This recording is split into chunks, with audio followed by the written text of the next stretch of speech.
chairperson of Sinn Fein, Mr. Declan Kearney.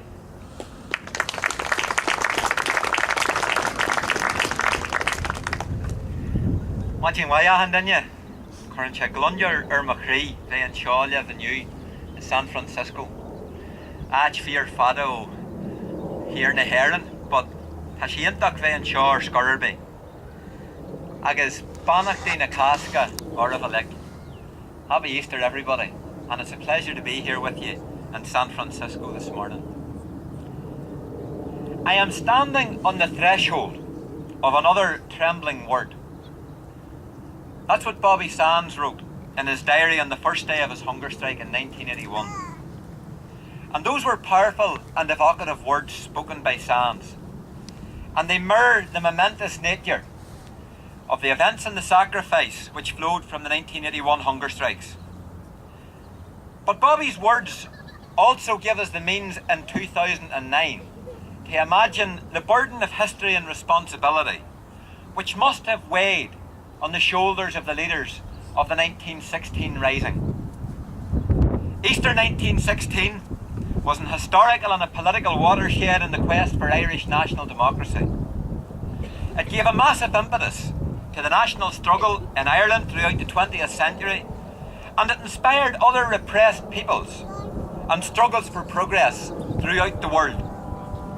This Easter, as Kieran said earlier, San Francisco joins with other Irish Republicans of these generations in Ireland and other places throughout North America and beyond, in celebration and in commemoration. We, all of us, are the proud descendants of an unbroken political tradition. And 93 years on from the 1916 Rising, Sinn Fein and Irish Republicans and Nationalists at home and throughout the Irish diaspora continue to be inspired by its example. The Rising sprang from an alliance forged between Republicans, Nationalists, Feminists, Socialists and Progressives, and it was a catalyst for resurgence in Irish national cultural pride and identity. Na Fianna Éireann was an example of that awakening, and this year, 2009, represents the centenary of its formation. But the Irish Republican Brotherhood was central to the creation of the new revolutionary conditions that beset Ireland in 1916. The IRB, however, would not have had the ability to influence and organise events on the ground without the help of Clan na Gael here in North America. By extension, there would have been no rising at Easter in 1916 without the support of the Clan. For the previous 3 decades and more to 1916, Clan na Gael had an enormous influence upon the national struggle in Ireland. It was central to the role of the IRB and the emergence of the Land League, and later on the new departure that was led by David and Parnell. But, and this is important and this is local to San Francisco, the genesis for the Clan's influence grew out of the success of the Fremantle mission, which happened on Easter Monday, 17th of April, 1876.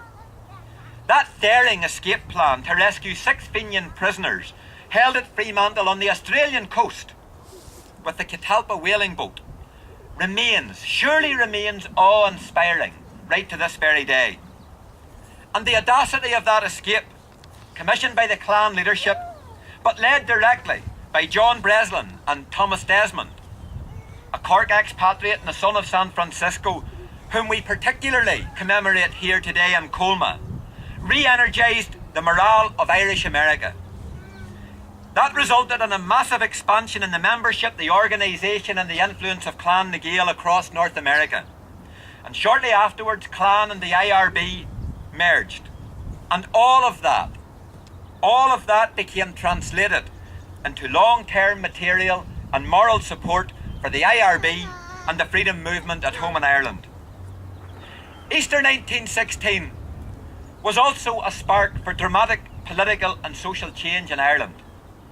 And our generations of Irish Republicans continue to be motivated by its example.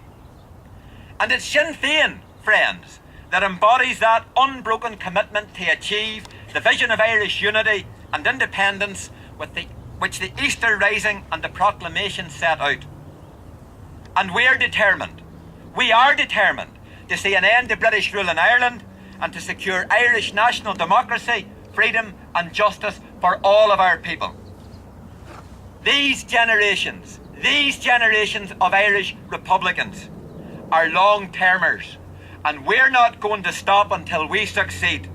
Remember, it was these generations of Irish Republicans that fought the war. It was these generations of Irish Republicans that tackled the negotiations. It was these generations of Irish Republicans who did all of the heavy lifting. And we're not going to give up now in 2009. So the ideas and the principles contained in the proclamation, and later enlarged upon in the democratic programme of the First Dial, represent a model for reorganising Irish society. The proclamation and the democratic programme were nothing short of manifestos for economic and political change. They set out new standards of justice, democracy and equality in a world in 1916 of colonialism, racism, war and exploitation. Today, Ireland and the world are profoundly challenged by global economic recession and financial crisis. And there's a need in Ireland and here in the United States and beyond to find a new way of doing things, to find a new economic and social paradigm with which to organise the affairs of society and the welfare of all of our citizens. The values of fairness and egalitarianism enshrined in the proclamation and the democratic programme are timeless, and they're as relevant today as they were 90 years ago.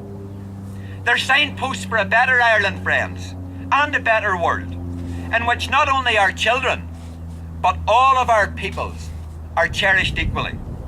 Sinn Fein's for a better Ireland, an Ireland in which conflict, partition, discrimination and inequality, second-class citizenship no longer exist. We aspire to a free and united Ireland of equals. An Ireland of equals, friends, in a world of equals. Ours are politics today of transformation. We seek transformation which unites our divided country, which will heal the historic divisions between orange and green, which celebrates a multicultural Ireland in 2009 and will guarantee economic and social justice for the future. No other generation of Irish Republicans have ever attempted what Sinn Fein is doing today. We, remember, have been in continuous struggle for 40 years. And for those of you who are conversant with Irish history, reflect for a moment on whether there is any other phase in Irish history where resistance, struggle has been unbroken continuously for a 40-year period. We are working to end British rule, to achieve our national and democratic objectives, but simultaneously to deliver change in the lives of our people through the political institutions north and south where Sinn Fein is represented, while also building the political strength of Irish republicanism and this is very, very important, and a political party which is fit for purpose for the modern age. This Sinn Fein leadership also remains deeply focused upon ensuring that the peace process succeeds. And we should be clear about this. 6,000 miles away from Ireland, be clear about this. The Orange State in the north of Ireland is finished. Nationalists in the north of Ireland will no longer sit at the back of the bus any longer. In 2009, nationalists in the north of Ireland are driving the bus, and the bus to freedom.